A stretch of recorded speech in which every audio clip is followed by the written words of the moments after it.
4. We're hitting rewind on 4 Paris apartments that prove that you don't need a sprawling chateau to live large. These cozy apartments are all under 420 square feet, so get ready to see some clever storage, cool layouts, and big ideas for small living. First up, Sofia. She's an artist who turned just 345 square feet into something elegant and effortlessly functional by being strategic with her layout. She speaks French, so if you don't speak it, turn on the English subtitles using the CC button. Bonjour Apartment Therapy, bienvenue à mon appartement de 30 mètres carrés à Paris.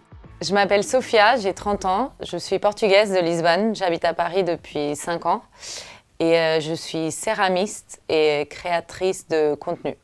Ça fait 2 ans que j'ai emménagé dans cet appartement. C'est un studio, une seule pièce. Il n'y a pas de division. J'étais très contente d'emménager ici parce que c'est un dernier étage, il y a beaucoup de lumière, il y a 3 grandes fenêtres avec des petits balcons que je peux mettre une petite table et 2 chaises. Donc ça, c'était idéal. Alors, dans un appartement de 30 mètres carrés qui est tout petit, en plus j'ai beaucoup d'affaires, c'est pas toujours facile de gérer.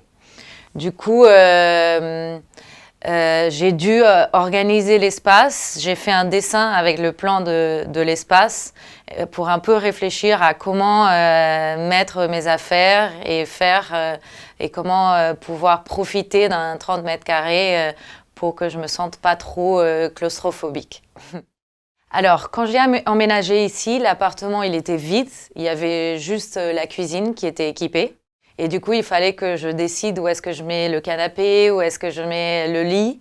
Et en fait, ça me paraît assez évident. L'idée de mettre le lit à côté de la cuisine, ça me paraissait bizarre. Du coup, c'était évident que je voulais mettre ici le canapé. Aujourd'hui, je suis très contente parce que j'ai trouvé aussi une solution pour séparer un peu le lit et créer 3 à peu près différentes pièces. La cuisine, le salon et la chambre. Oui, en fait, le paravent que j'ai fait faire au Portugal, j'ai fait le dessin du paravent avec les mesures exactes que je voulais et j'ai acheté ce tissu de Duncan Grant, qui est un artiste, et en fait, ça aide vraiment à créer cette séparation d'espace. Alors, pour séparer la cuisine du salon, j'ai acheté ces 2 meubles Ikea. J'ai ces boîtes que je peux ranger plein d'affaires. Et après, j'ai mis mes vases qui sont faits par moi, un peu pour aussi essayer de créer un mur. Quand j'ai emménagé ici, dans ce petit appartement, une chose qui était sûre, c'est que je voulais quand même continuer à faire des dîners à plusieurs. Je fais des dîners toutes les semaines avec des copains. Normalement, on est 3, 4, 5, 6. J'en ai déjà fait une fête avec 16 personnes, et j'aime beaucoup préparer les tables et recevoir les gens. Je ne suis pas une très grande cuisinière, mais j'aime préparer des jolies tables. Je suis une grande fan des céramiques portugaises, Bordal Pinheiro, que je collectionne de toutes les formes et de toutes les tailles. Alors, un des plus grands défis d'avoir un appartement de 30 mètres carrés, c'est où ranger nos affaires. Surtout si on est quelqu'un qui collecte toujours des pièces et des vêtements, des objets. Ça, c'est aussi un objet décoratif, mais qui est aussi utilitaire parce que je profite pour ranger plein d'affaires. J'ai mes jeux de société et plein d'autres petites choses qui traînaient. Et du coup, c'est une petite table jolie pour poser des choses, mais c'est quand même un endroit pour mettre des affaires. Et j'ai fait faire des rideaux tout autour de l'appartement pour pouvoir cacher des choses et ranger plein d'affaires tout en étant un peu clean et un peu jolie. Ça, c'est ma solution d'une armoire que j'ai mise ici, où je garde mes affaires, et tout ça très proche. Et après, ici, pour que ce soit évident que c'est l'entrée, j'ai mis ces 2 petites chaises, et j'ai fait ça que j'ai peint moi-même pour mettre mes sacs que je porte. Alors, une chose que je trouve qui rend un appartement aussi plus cosy, c'est oublier les lumières qui sont déjà sur le plafond et jouer plutôt avec les lampes, les abat-jours. Et avec des couleurs chaudes toujours, avec des ampoules chaudes et avec différents tissus, différentes couleurs. Ça aide vraiment à rendre un espace plus chaud. En fait, c'est drôle parce que depuis que j'habite à Paris, ça fait 5 ans, je pense que je suis devenue de plus en plus portugaise. Je suis très attachée à mes origines et j'ai beaucoup de céramique portugaise que j'achète. J'ai beaucoup de choses qui appartenaient à ma mère ou à ma grand-mère. Et oui, je pense que dans les tons de mon appartement, il y a un peu des influences du Portugal. Déjà parce que j'ai le même bleu chez moi à Lisbonne, chez ma mère. Et aussi, oui, ces tons un peu plus joyeux, plus colorés. Alors, comme j'ai quand même une vie assez agitée, dans une ville qui est aussi très agitée, je me sens assez protégée et confortable d'être ici dans mon 6e étage sur une tour où je regarde les gens passer à l'extérieur. Et oui, en plus, je suis assez casanière, du coup, j'aime passer du temps chez moi seule. Et je prends un énorme plaisir d'habiter seule dans un petit appartement. Next is Damon. He's a YouTuber and author who turned his 420 square foot apartment into a bold mix of styles. With a gallery-like living room, a cafe-inspired kitchen, and thrifted treasures everywhere you look. Grab something to take notes with because he has the best tips for how to thrift in Paris. Hello, Apartment Therapy. This is Damon Dominique reporting live from my 420 square foot apartment here in Paris, France. The first thing to note about finding an apartment in Paris is that it is extremely difficult if you don't have a salary job. Luckily, I found this place because a friend of mine was leaving, and I was like, I gotta swoop in here because this place is way too beautiful. And I've been here now for a year or two, and I'm never leaving. The first day when I stepped into my apartment, I was like, I am now officially entering my Sex and the City era. I walked in here and I'm like, no, this is not an apartment, this is a gallery. This is an art gallery. Luckily, over in Paris, it's like the jackpot when you're on the Craigslists of France because this country's so old and it's like, it's the culture of royalty and kingdoms and I mean, Le Château de Versailles. So you don't even really have to try to find something really beautiful. Like, look at this pillow. Like, I found this pillow at a flea market. Don't worry, I got it dry cleaned. Even this is a tapestry. I have a tapestry here from Belgium. Again, like 70 euros. The first flea market everyone's gonna tell you to go to is called the Marché aux Puces Saint-Ouen. Skip it. You also have Le Bon Coin, which is the French Craigslist. This is where everything is. I got this off Le Bon Coin. This is a magazine rack. Like, who has this in the city? This was 50 euros, and it looks like it was 5,000. My favorite object in my living room is this baby head. My green baby head. I feel like I'm more interested in having like an interesting object in here that gets people talking rather than like a nice sofa that somebody can watch a movie on.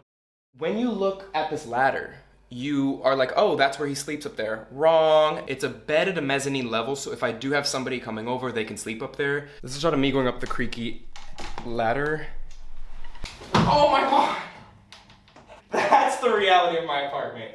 Anybody want to come over? The previous tenant was using it for storage, but just the fact that you could like see the boxes up there kind of like, for me, like ruined the vibe of the apartment. When you first enter the apartment, you are entering my foyer, or really just a hallway, where I keep all of my clothes. I keep my massive vacuum cleaner in here. I keep all my coats. This is officially my Monica Geller closet where I keep everything.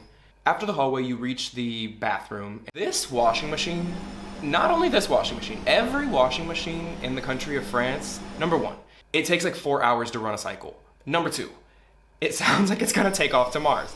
Is everything okay in here? You can do it.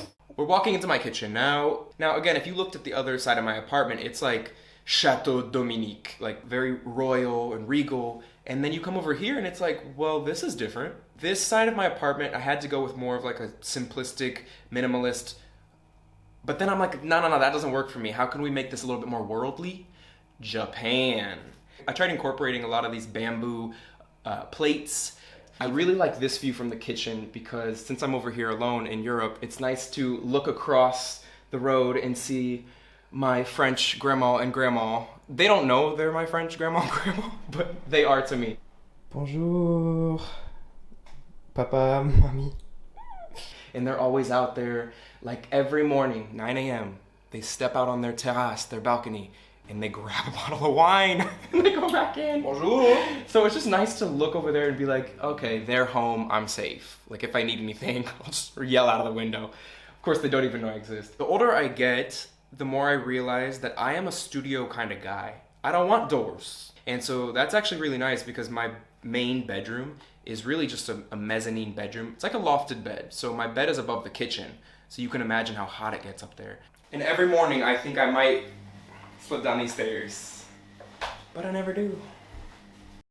So I'm a travel YouTuber. I make videos of my adventures, my shenanigans all around the world. Because I travel for a living and for my career, I've had to make a home really anywhere. So when I'm in a hotel room, that's my home for the night.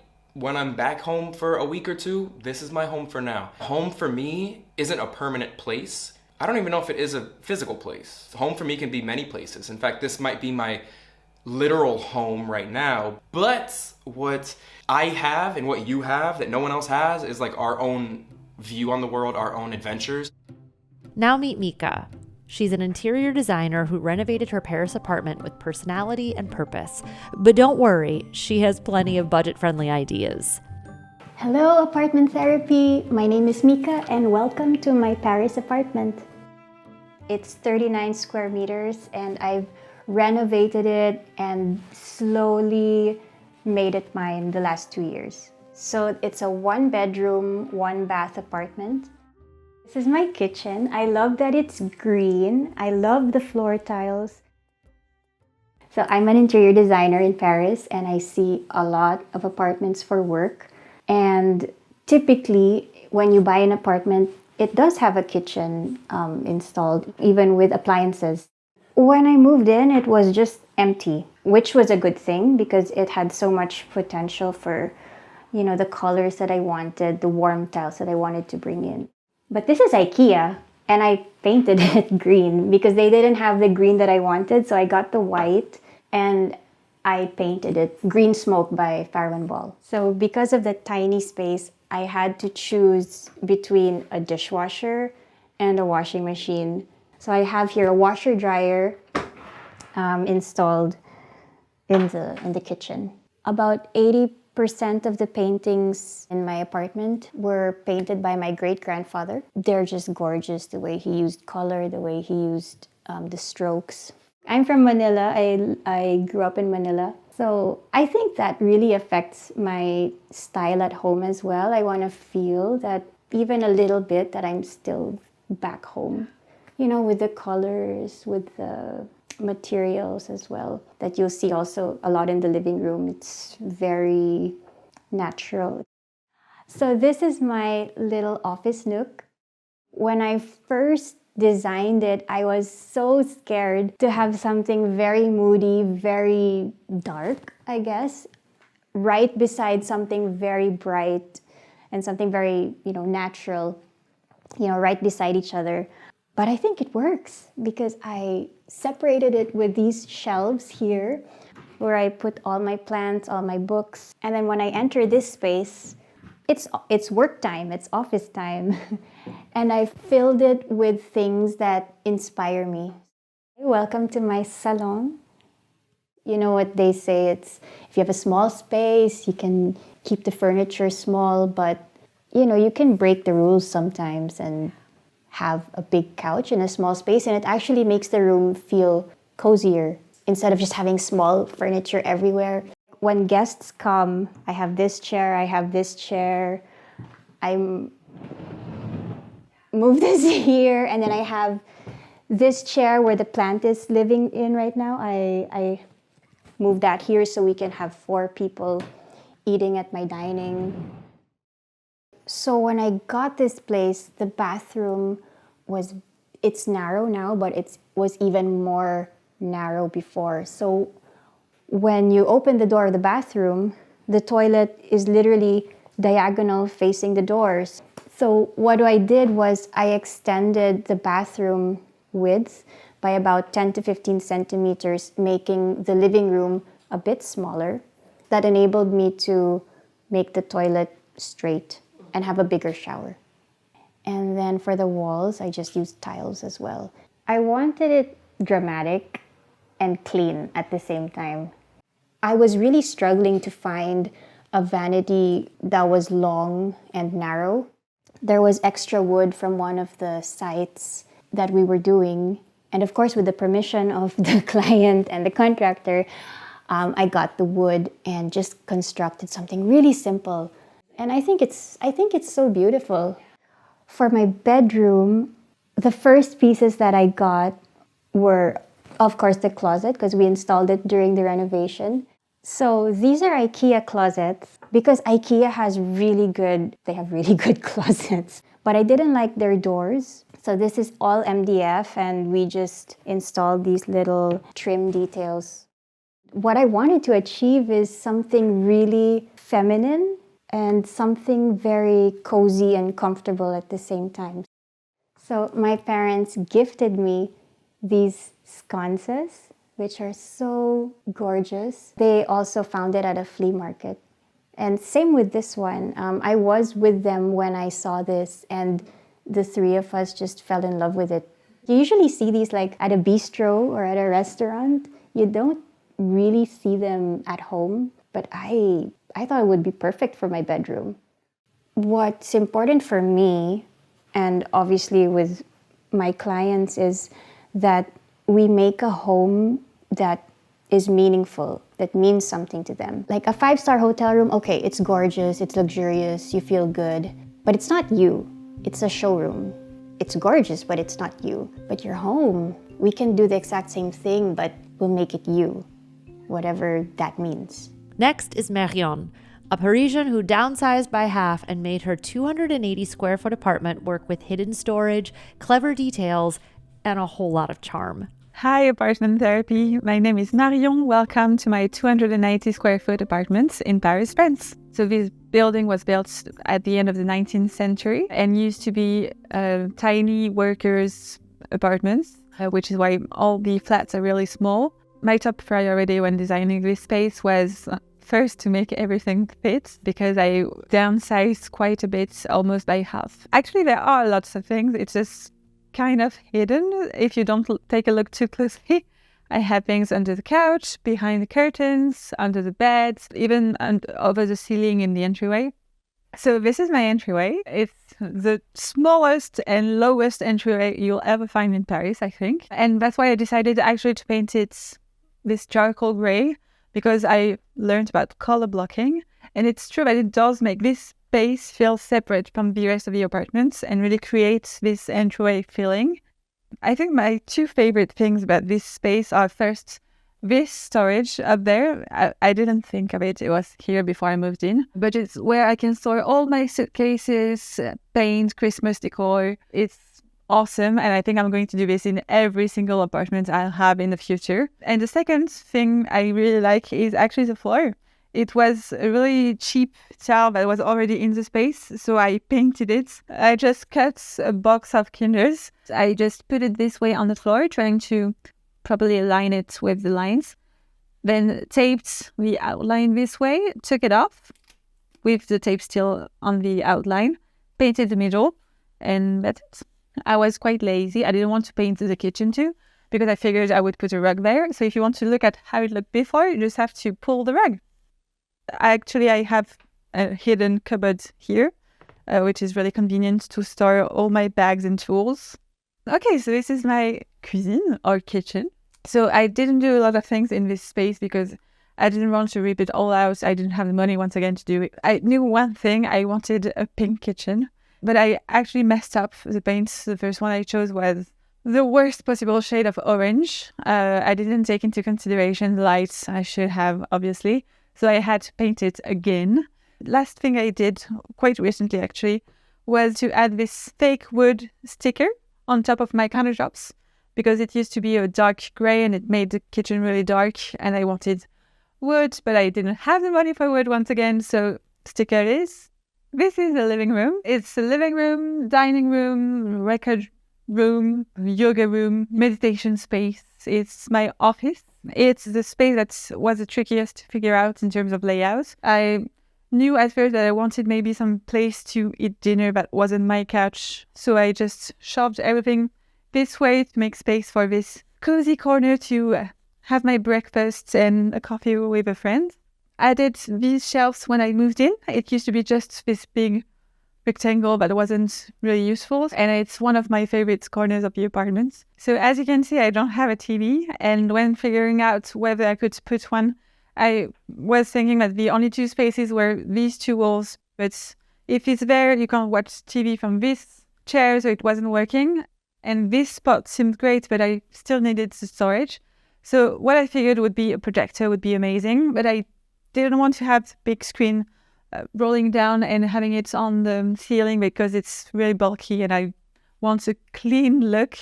So I figured a simple trick. I just bought a foam board for, I think, €7, but I saw here behind the curtain because curtains are great to hide things and it's really lightweight too. I grab a tray and try to weigh it with something, and then I just put the board right there. And you're set up. So this is my bedroom. What I wanted was a place that looked really clean and organized, but still storing lots of things. So I thought high up and low on the floor, basically. So this is the bathroom, which is actually a quite nice size for Paris. When I moved in, I changed this part of the bathroom with a new sink and moved the washing machine, which used to be there. So put it there behind this cute curtain to make it a bit more cottage inspired, to make it more budget friendly. When I redid the bathroom, I didn't just look in bathroom sections and bathroom materials. For example, the counter came from kitchen supplies. It's usually a kitchen counter, so we had to cut it a bit, but it was way less pricey than using a proper bathroom counter. And these moldings were a new addition. It was really easy to do. I just bought some narrow wood planks, glued them on, and then with the same glue did this joint to make it look seamless, painted it. I also added these cupboards to store all my cleaning supplies, to store my mops. I just used command strip to hide them on the inside of the door. If you don't have a screwdriver, a quick way to hang some knobs on your cupboards is just to stick them in with some strips, and it's quite sturdy but still easy to take off when you leave. And I didn't have any more storage in there to store all the cleaning supplies for the washing machine, so I figured just some nice glass jars, and it's going to look intentional.